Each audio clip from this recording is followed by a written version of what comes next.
ngoke ngomane nyagasani ndabura niba nzabona ibiceri nya wakati inkumi zifite paso cyambara paso tinda bro ejo wundi murumva naye ndi kugenda mfite jet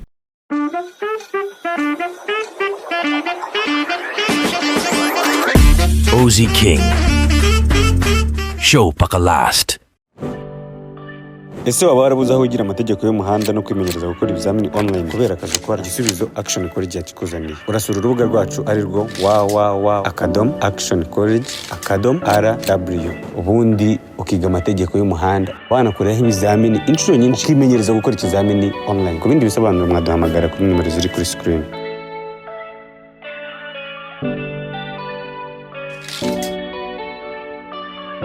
Action College, your success is a priority.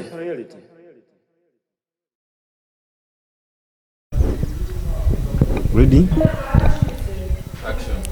Ladies and gentlemen, umeze mutamajyepfo amajyaruguru asirazuba uburengerazuba ndetse n'umujyi wa Kigali, ni wa muhungu wanyu Ozy King, the baddest man, the biggest street promoter, number one promoter. Uyu munsi rero nabazaniye umuhungu w'umuraperi. Muri ready kumwumva? Uyu muhungu minsi ishize twari turi kumwe muri The Arena Beat Competition, niwe wayitsinze kuri Isibo TV. Akaba ari gukorerwa indirimbo eshatu ziri full audio and video. Uyu munsi rero namubazaniye kuri Ozy King ngo mumbwire ngo ese Imana koko ubwo yatsinze yari abikwiye cyangwa muramwumva mute? Muraza kumbwira uko mumwumva. Nge muri kumwe n'umuhungu wanyu umusinga cyane nari batinya nka umwana wamukotanye mwuzukuru rutembesa, ndi umwamugaragiwe n'ibihangange nk'abarudatinya kwitabara, the baddest number one. Yeye umuhungu yeah man, bibwire ngoke ngomane nyagasani ndabura niba nzabona ibiceri nyabuna ndi guhiga ubuzima bukamvuna amanywa nijoro simboneka ndabura uri mwanya mbasaka mbasahura wambaza santa ndi bishu bahabura mpora top na vas mbabyasura nimye nkumi zicyambara pasura iyo negeye mic ndasatura niyo ndi kuramya jange ndatura bro. Yeah man, inkumi wakati inkumi zifite paso cyambara pasura. Okay, babwira amazina yawe, witwa nde, uri muntu ki, ubundi noneho dukomeze tubumanuka. Ibisanzwe n'umuhungu wanyu Bish wa mbere. Bish wa mbere? Yeah man. Okay. Ku myaka ingahe yawe? Imyaka yose myinshi cyane ariko ni myinshi, hafi veni ziri kwenda kuzura. Uracyari muri anda? Ewa. Ubu ni wemerewe? Oya ntago ndi anda da. Okay, Mr. Bish. Yo. Ubu rero uyu munsi ndashaka ko tuganira kuri talent yawe. Ubushize tuvugana wari wambwiye ati uzi ibintu ndabizi koko nanakwiyambaje mbona ibintu urabikoze. Rero ndashaka kumbwire bimeze bite, uri kwitegura ute? Ubundi dutemo inumbi. Nge ndashaka uyu munsi utwereke vibe z'umuhanzi, umuraperi munini nabonye nyine wawe ndi wambwiye ati Ozy nge ndi tayari. Yeah man. Nshaka rero ko wirekura pana kubona Oji. Na muraperi uba wifashe gutyo. Nshaka kuba umuraperi nyine n'isura ku buryo umuntu ari buze kuyibona. Yeah man. Kabone nubwo imyaka itaraba myinshi ariko aze gukora avuga ati uyu mwana yambaye ewana. For sure. Kabisa. Byose bishimeze bite? Cyane neza nari bindashimye Imana n'abantu nka Ozy King. The one and only. Yeah man. The biggest number one street promoter. Original. Kabisa. Nose Bish. Yeah man. Ubundi ndashaka ko ubanza kutwibwira tubwire Bish. Nge ndashaka ko tubwire Bish ni muntu ki, avuka mu bana bangahe, nyine ku buryo utanga akabayo kawe gato abantu bakumenye noneho banamenye ngo turi kuganira n'umuntu umeze gutya. Byaba nabyiza ukavuga no ku bihangano byawe, niba hari ibyo ufite hanze, niba utuntu nk'utwo nyine tugaragaza uwo uri describing nyine. Yeah man. Bish umusore ukiri ingaragu utarashaka, ufite imyaka 19, mvuka mu bana 9, ndi umwana wa gatatu. Abana iki reba abana bagukurikiye. Ni umwana wa gatatu. Natangiye umuziki kera cyane ariko si kera cyane nanone. Natangiye umuziki 2019. Okay. Umuziki umazemo imyaka 5. Yeah man. Full kabisa. Ubu ufite experience y'umuziki ku myaka 5 yawe, urawukubita ukabyumva. Yeah. Uri umunyeshuri se cyangwa wararangije secondaire? Ndacyari umunyeshuri kuko niga ubuzima ariko ishuri ryo byararangiye. Ishuri ryo bajyamo kwiga warirangije? Yeah man. Warangije mu biki se? Nize networking.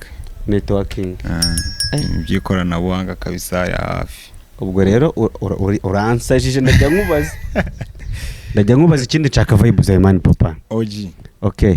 Mbere yuko tujya kure ndashaka kutubwira ijambo IP address mu magambo arambuye. IP ni iki mu magambo arambuye? IP ni ukuvuga ni internet protocol. Tuzi ko byize ko kuri si. For sure. Wallahi man ndanabikunze. DNS ni cyo mu magambo arambuye? DNS ni domain name system. Domain name server. System. Peti uranabizi. Urabizi kabisa. Man kandi baguha akazi. MTN za BSC za KTN mu byumva umwana mu muhakazi. None se Mr Bish yo umaze kwiga hano hanze uri kuhabona ute? Hano hanze we ni ibibazo. Ni ibibazo ni ukwijarajara urumva hirya hino ugashaka icyo gukora tu apana ibyo kwicara nta mujene ukicara muri iki gihe. Ugera street ugakubitana abana mu ngana batwaye brabas ni ibibazo. Ariko watangiye kubyikora niba uri uvuga ngo maze imyaka 5 mu buhanzi ukaba warangije secondaire ukaba warize kandi umwuga hano hanze uri gukora ibintu je ndi kumva ahubwo ibintu nawe birimo ahubwo tubwire brabas nagura cyangwa guza ipine gusa. Rara kimwe ndageraho bro ariko ntago bitinda bro. Ejo wundi murumva naye ndi kugenda mfite jet private jet yanjye ari. Wewe ntago ushaka kugenda wica ushaka no kuguruka. Naka jet ari Kanombe ajya mba lift wallahi. Cyakoze mari dream big. OG. Dream big kabisa. Nose Mr Bish. Yo. Muri the Arena Beat competition yo yateguwe na Ishusho TV. Yes, producingwa na Mr Yaman producer waho. Warayitsinze ariko mu gihe cyo kuyitegura wumvaga bimeze bite? Dore baranagutunguye ndabizi sibyo? Ariko urazura nabikora. Mbwira rero wumvaga nyine bimeze bite ukuntu wumvaga Bongewe si nibwo bwa mbere umuntu yarantumiye kuri TV. Njya kumva numva call yawe ari mu gitondo kare kabisa nta na plot mfite. Ati Bish bimeze bite? Ni neza waraye tunkubita plot ko zimeze. Nkambye ati nsanga hano ku Ishusho TV nkwereka ibyo twikorera. Numvisha ari ibintu nyine bidasanzwe tu. Nurumva n'abandi bapito bafite dreams abenshi nyine bafite inzozi zo kujya ku ma TV. Konye urumva TV niyo ntandaro yo kugira ngo ugaragare. Numva nge narahageze numva nyene ibintu nyewe nkajya numva ntago ndiyakira niyakiye bura mvuye hariya none n'ukuntu ukora participation yawe kavuga ati cyazi ibintu ndabikoze. Yawana nge navuye hariya kabisa numva sinzi tukuntu nge niyakiye ari uko byarangiye umaze nayo no kumamagara umbye ati watsinze nibwo numvishe ko niyakiye ko nanyuze kuri TV. Wow. Okay no banzo yakandi karongo mbere yuko kuko twebwe abaraperi baje hano bose icyo cyo ni nk'ihame tubakubita beat ubundi tukumva koko ese ko kuri umuraperi mani muri comment barakujajinga barakubwira ati Musa mu bisheke cyangwa se urashoboye komeza. Sibyo kuba waratsinze the Arena Beat competition nago bikugira umuraperi wa danje wenda wasanga ari wahuye n'abaririmbye. Rero ndashaka ubanze wongera ubahe akantu bumve nyine bumve ikijwi cyawe papa bakumve bakange. Okay. Ngo natangiye kwandika verse mfite imyaka 2 nakumuriro umutwaro gukora umurimo uducera imbonye nka dutsapa imirimbo ngabasa nimbagira imirambo ndagafata kurusha movie ya Rambo yameseye nkashyiraho rido niba utavuga ibicero uraziba ndi muzimba ndacyari mu nzira ndarahiyungira mu nzira ndamwicira izina zana umufungo tujyane guhigana cyubaka gang kivuga ibizima. For sure uracyubaka genge kivuga ibizima. Genge zitavuga ibizima ituzite yahuza nukuzanga bro araba nyine usanga ari genge zivuga ibintu bitari bizima tu muri public. Man kandi nawe ugiye kumbuga itubibona tubabona basani nkabo. None se nkubaze muri iminsi uri gukurikirana imihanda se? Okay ngatubwira inkuru trend ku mihanda numve kuri gukurikira imihanda. Akaboro kari trend ku mihanda muri iyi minsi akaboro kari kubikora. Njya kanzi akonzi ni nta sereri sinzi nimbuka. Akonzi ni hagapera kuri nta sereri. Oya ngo nukuvuga n'umujene ingabo y'igihugu yavuze bira bintu ngo uzatwanga tukwange nta sereri. Twebwe nta sereri. Aho dutumye turatumika nta sereri. Byose ni nta sereri natwe tuzakora umuziki nta sereri. Nta sereri. Uzagufate nta sereri. Natwe tuzamurana nta sereri bro. street promoter na sereri street talent. Okay bish, noneho rero ikiganiro kugira ngo tugikomeze abantu baze no kuryoherwa, ndashaka kubanza gukubita challenge ukamanuka muri iyi beat. Uri ready mbanze gutema beat? Ready bro. Sure? For sure. Uri ready? For. Okay, twagiye.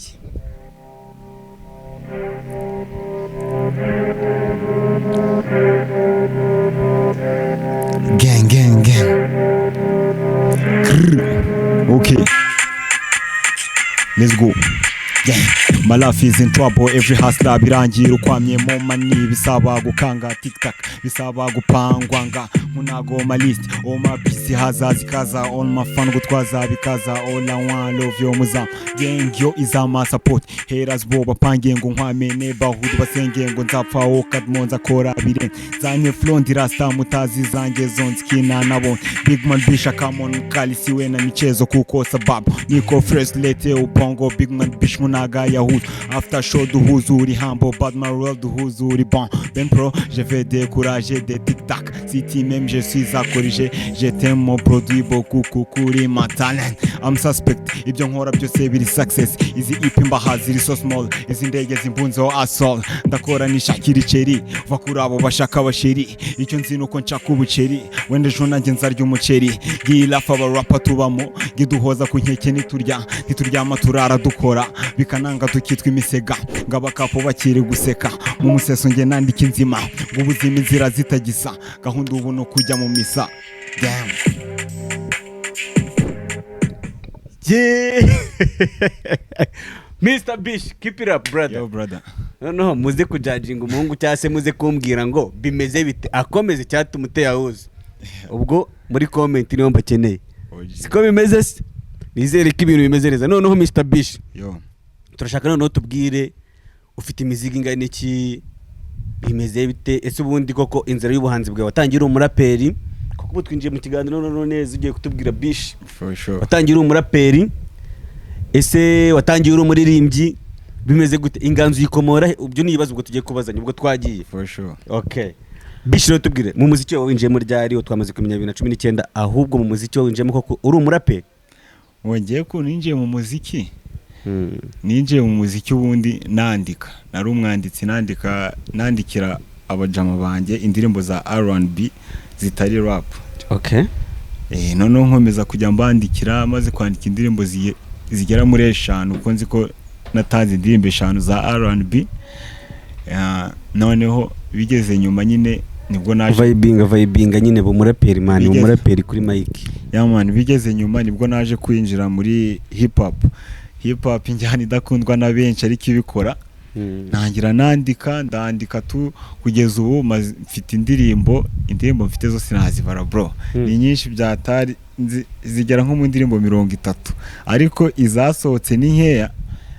Mfite indirimbo 2 zasohotse ziri kuri YouTube. YouTube yanjye ni Bish wa mbere, Audio Mark hose zirari. N'izindi urumva zikiri gutegurwa muri studio ya Ishusho TV. Nizo ngizo ubwo ni Ishusho Production. Yeah man. Nuko kabisa ibintu by'umuziki nabitangiye gake na n'ubu tugikora. Okay. Nta muntu usabara gutengushye mu utangira umuziki cyangwa se mu nzira y'umuziki uri gukora? Ntago byabura.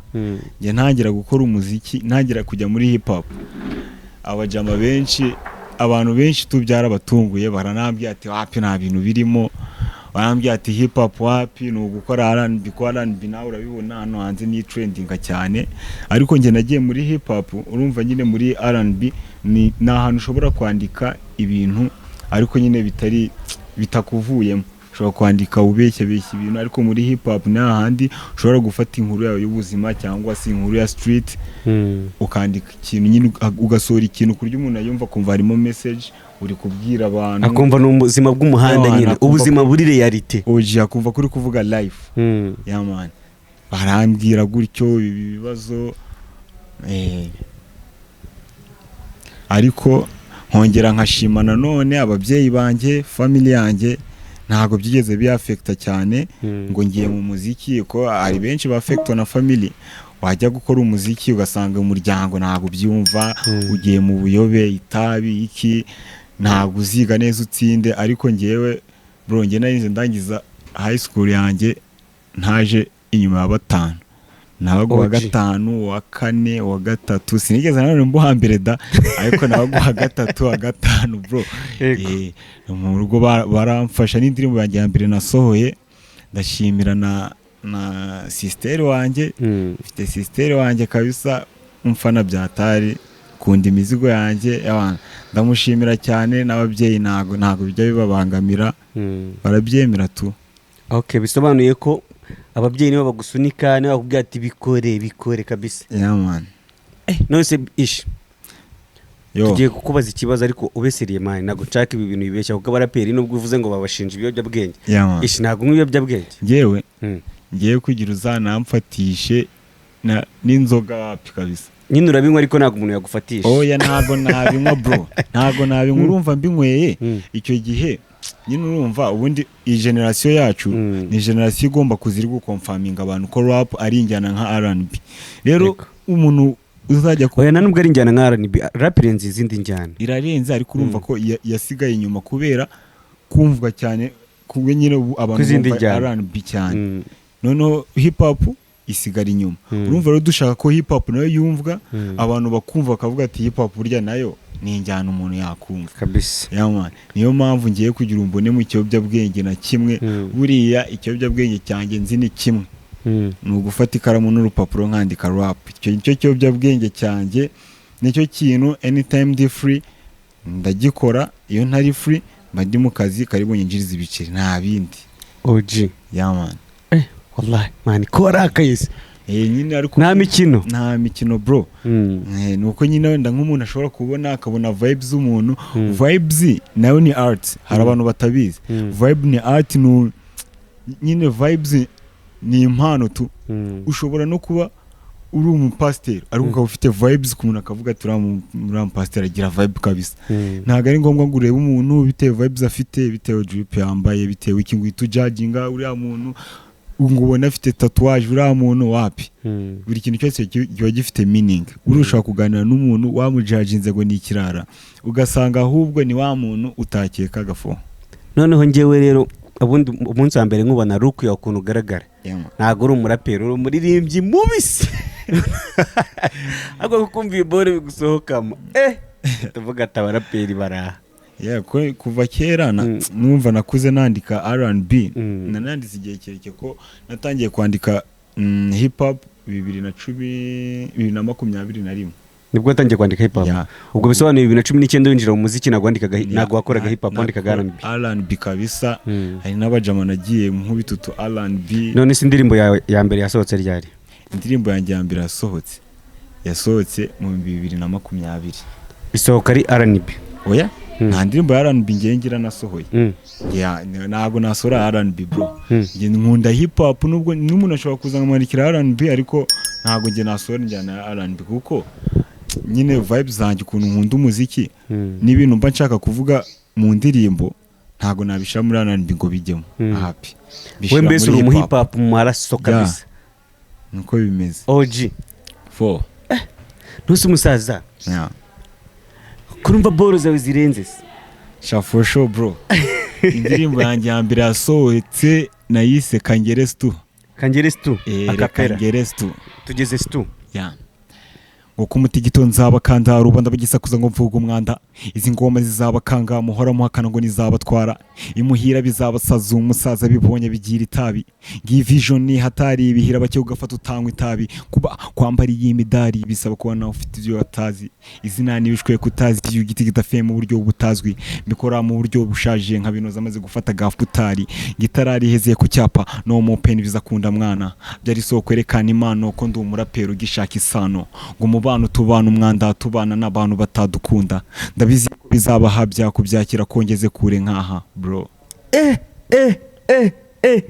Umusahubwo nano kutugejeje studio gusa tugejeje no mu buzima. Cyakuza maye nakunze imyandikire yawe ngunda n'imiriri imbere yawe. For sure bro.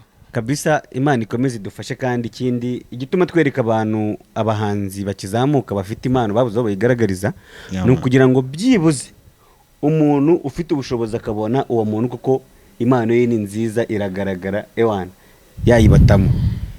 yavuga ati uyu muntu ngiye kumusunika, uyu muntu ngiye kumufasha, uyu muntu ngiye kumutera inkunga, uyu muntu ngiye kumukorera ibibori ibi n'ibi kabisa, umuziki we utera imbere. Kandi akenshi nanasaba abaterankunga aba bantu gushora mu muziki ni nko gushora muri business nk'izindi zose. Umuziki urunguka uko ushoyemo nako wakunguka, kandi ushoyemo cyane bikunguka cyane. Rero baterankunga bantu inshuti zacu bakunda umuziki nyarwanda, mushore umuziki w'u Rwanda.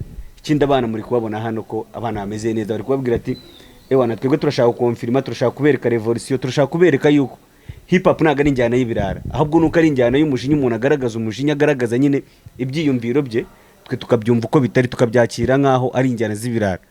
Kuko buriya muri societe kubona ikintu cyo kubashaka tukivuga direct tufatwa nk'ikirara, tufatwa nk'indiscipline, ariko kuri gusesuye nyine akariho karavugwa kaba gakwiye kuvugwa. Rero niba gafateka abantu bashize hanze ukuri kose ngo bibe ikibazo. Okay, rero Mr Bish, genda ndashaka kukubaza kuvuga ngo murakonfirma man, wenda birumvikana ko mwese mwahatirije mugomba kubikora, ahubwo kugira ngo konfirme umuntu bisaba ibintu byinshi, kugira ngo konfirme no society byo bisaba byinshi birenzeho. Umwihariko wawe muri confirmation yawe kugira ngo abahari abo baterankunga, abo bantu bashaka kuinvestinga mu muziki nyine nabo bakonfirme babashe kumva umuziki wa hip hop, nuhe mwihariko wawe muri confirmation yawe? Mbongeyeho umwihariko wanjye, urebye umwihariko ngiye mfite mu muziki, ushaka kugendera ku uburyo nandikamo, nandika nza nkuri kubwira nyine abantu ibintu biri ahanze.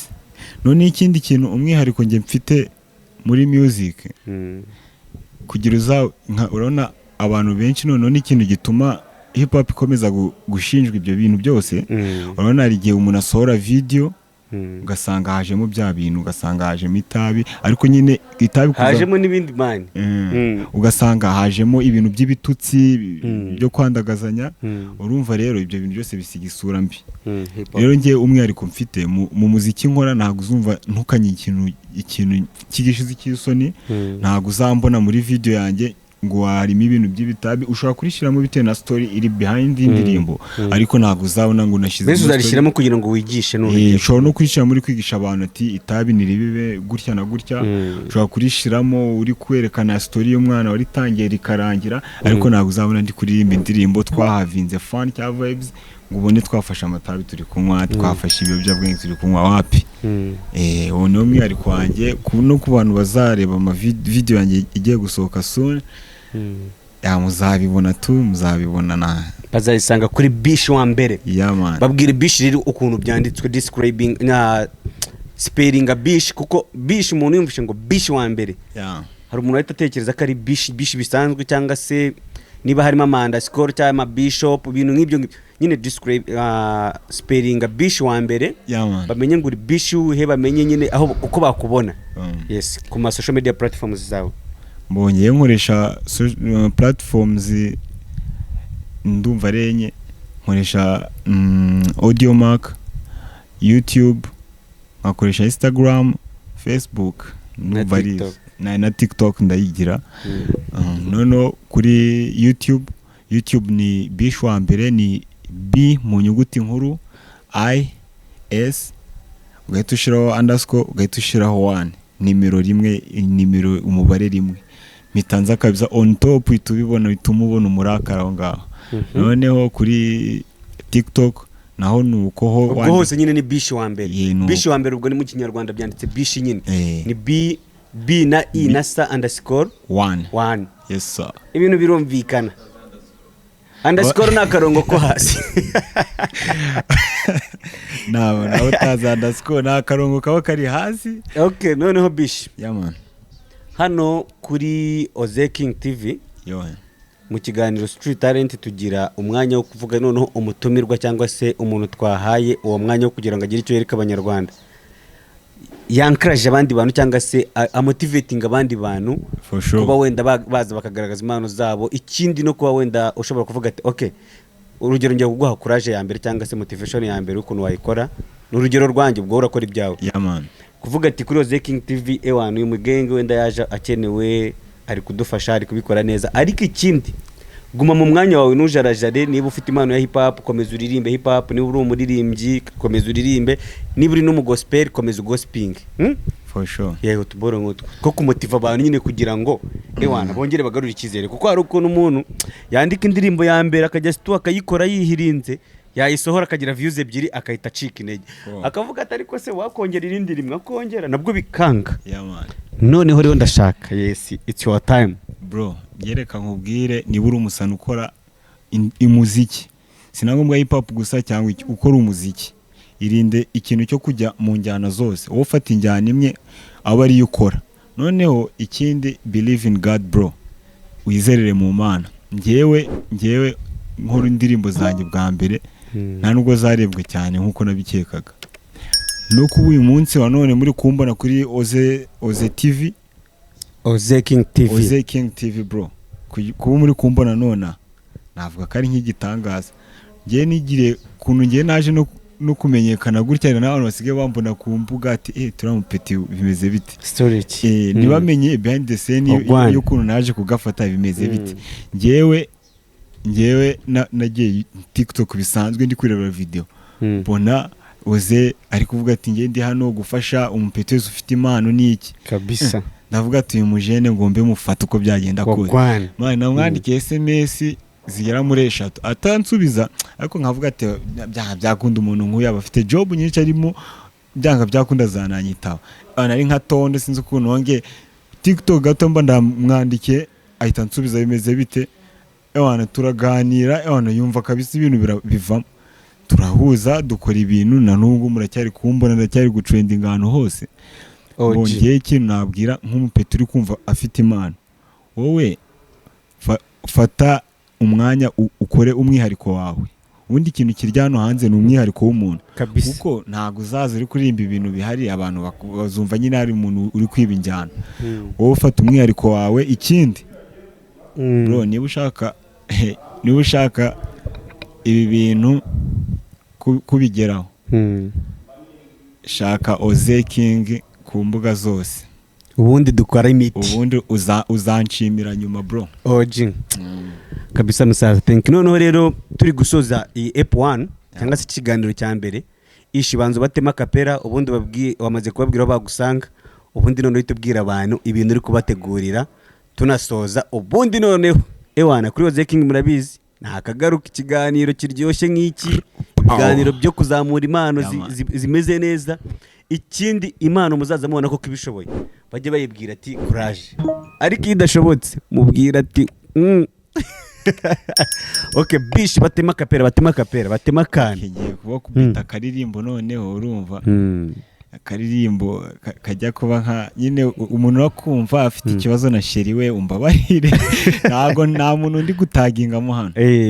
Oji bro, ngo maze iminsi nuzuye amaganya agahinda ku mutima n'ishavu nkarira, benshi banzi birabayobera, life umpayemo nama yobera, ndazira kumukunda nkibura, yegura gana bamenye umutima, yawutoboje ipensi nindiga, nkingurwa muri mapenzi ndiniga, nanze kukuraburiza shumi nako gatsi kubamo kamafuti, giyo beach yagushutse shumi, yamabuno mabi yo gapfa rubi, yamenyereye gukina game yo kubabaza abasani nka tariko. Yeah, man. Okay, komeza kereka niba umurongo ucitse. Komeza wanze watema akantu nyine uvuga ati ahantu ndiniguye tu. Reka umwanya ni uwawe. It's your time brother. Gatangiye. Oya gakomere nta kibazo teraho nakandi. Okay.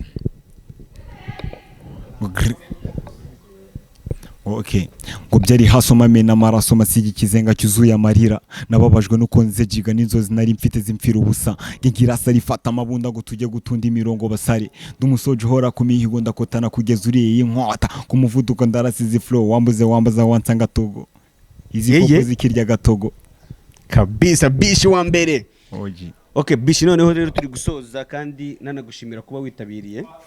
Ikindi n'abandi baraperi bagenzi bawe n'abandi baraperi bagenzi bawe ubabwira ati umwanya n'uyu nguyu, ikibuga ni iki ngiki, muze tugicurike. Hip hop hari ukuntu usanga hari ikinyamakuru cyaje kikabikora koko kikanafatisha, ariko ugasanga cyahengamiye mu ruhande rumwe. Rero uyu ni umwanya w'abapeti bakizamuka, abapeti bafite impano, abapeti bameze neza, tubabwira ngo ikaze kuri Street Talent Oze King TV show mpaka last, the one and Mpaka only last till the Wakangi. die time, walai. Okay.